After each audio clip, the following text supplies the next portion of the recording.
ప్రతి ఉదయం దేవుని వాగ్దానం అనే కార్యక్రమానికి ప్రేమతో మిమ్మల్ని ఆహ్వానిస్తుంటున్నాను. ఈ ఉదయకాల సమయంలో దేవుడు మన కొరకు ఏర్పాటు చేసినటువంటి వాక్య భాగము యాకోబు పత్రిక 4వ అధ్యాయము 7వ వచనాన్ని ధ్యానించుకుందాం. యాకోబు పత్రిక 4వ అధ్యాయము 7వ వచనాన్ని ధ్యానించుకుందాం.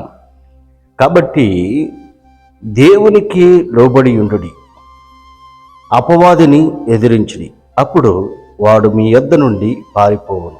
క్రీస్తునందు ప్రియమైన దేవుని బిడ్డలారా, ఈ యొక్క చదువుకున్నటువంటి వాక్య భాగంలో మనం గమనించినట్లయితే అపోస్తలుడైన యాకోబు ఈ యొక్క పత్రికను రాస్తూ చెదిరిపోయినటువంటి అన్ని జనులందరికీ ఈ యొక్క పత్రికను రాస్తూ ఈ యొక్క మాటలను మాట్లాడుతూ ఉంటున్నాడు. ఈ ఉదయకాల సమయంలో దేవుడు మనకిస్తున్నటువంటి వాగ్దానము, కాబట్టి దేవునికి లోబడి ఉండుడి, అపవాదిని ఎదిరించుడి. రెండు ప్రాముఖ్యమైనటువంటి అంశాలను ఇక్కడ మనం చూస్తుంటున్నాం. లోబడుట మరియు అపవాదిని ఎదిరించుట, ఈ రెండు చాలా ప్రాముఖ్యమైనటువంటి అంశాలుగా ఈ యొక్క వాక్యభాగంలో మనం చూస్తూ ఉంటున్నాం. మరి దేవునికి లోబడి ఉండుట చాలా ప్రాముఖ్యమైనటువంటి అంశం. దేవునికి లోబడి జీవించినప్పుడు దేవుడు మనను ఆశీర్వదించడానికి ఆయన సిద్ధంగా ఉంటున్నాడు. అప్పుడు దేవునికి లోబడి జీవించినప్పుడు అపవాది సాతానుడు మన యొద్ద నుండి పారిపోతూ ఉంటున్నాడు. అంత మాత్రమే కాదు, మరి చాలా ప్రాముఖ్యమైనటువంటి అంశాలు ఈ రెండు అంశాలుగా మనం చూస్తూ ఉంటున్నాం. లోబడటం, దేవుని యొక్క వాక్యంలోకి మనం గమనించినట్లయితే దేవుడు ఇశ్రాయేలు యొక్క ప్రజలను ఉద్దేశించి మాట్లాడుతూ ఉంటున్నాడు. వారు లోబడనల్లనటువంటి ప్రజలు. ఎందుకనగా దేవునికి భయపడకుండా, దేవునికి లోబడకుండా వారి ఇష్టానుసారంగా వారు జీవిస్తూ ఉంటున్నారు. అందుకే దేవుని యొక్క వాక్యంలో మనం గమనించినట్లయితే లోబడనల్లనటువంటి ప్రజలకు శ్రమ అని మనం చూస్తూ ఉంటున్నాం.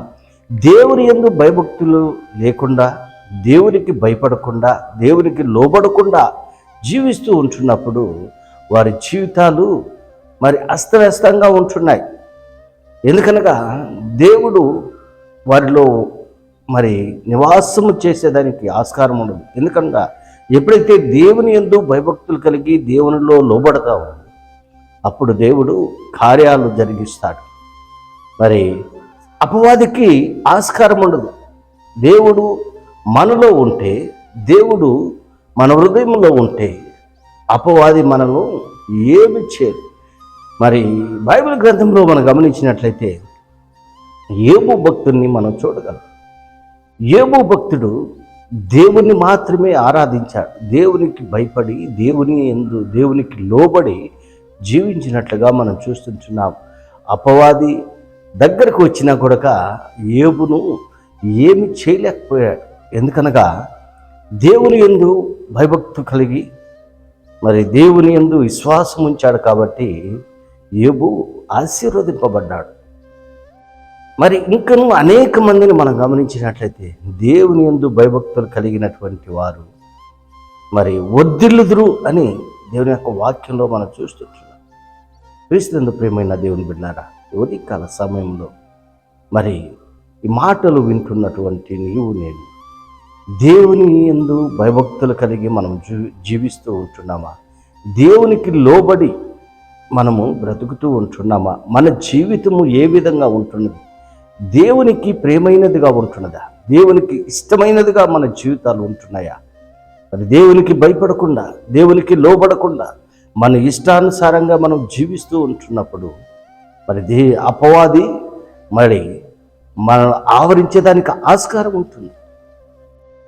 అపవాదిని ఎదిరించాలంటే, అపవాదిని పైన జయము మనం పొందుకోవాలంటే దేవుని యందు భయభక్తులు కలిగి ఉండాలి. దేవునికి లోబడి జీవించాలి. దేవుని యొక్క చిత్తానుసారంగా బ్రతకాలి. అప్పుడు మాత్రమే మరి అపవాది మనలో నుండి దూరమయ్యేదానికి ఆస్కారం ఉంటుంది. అప్పుడు అందుకే ఇక్కడ స్పష్టంగా అంటున్నాడు, కాబట్టి దేవునికి లోబడి ఉండి అపవాదిని ఎదిరించి అప్పుడు వాడు మీ వద్ద నుండి పారిపో.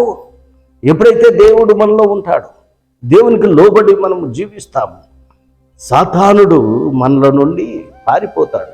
సాతానుడు ఏ రీతిగా ఉంటున్నాడంటే, ఎవరిని మృంగుదురా గర్జించు సింహం వలె ఎదురు చూస్తూ ఉంటున్నాడు సాతాను యొక్క కుయుక్తుల్లో మనము పడకుండా ఉండాలంటే, సాతానుకు చిక్కుకోకుండా మనం ఉండాలంటే, మనము దేవునికి లోబడి దేవుని యందు విశ్వాసంతో మనం ఉన్నప్పుడు మరి సాతానుడు మనలో నుండి పారిపోతాడని ఈ కొద్ది మాటల ద్వారా నేను హెచ్చరిక చేస్తుంటున్న దేవుడి యొక్క మాటలను మరెక్కువగా మనందరి జీవితాల్లో ఫలభరితంగా చేయనుగాక.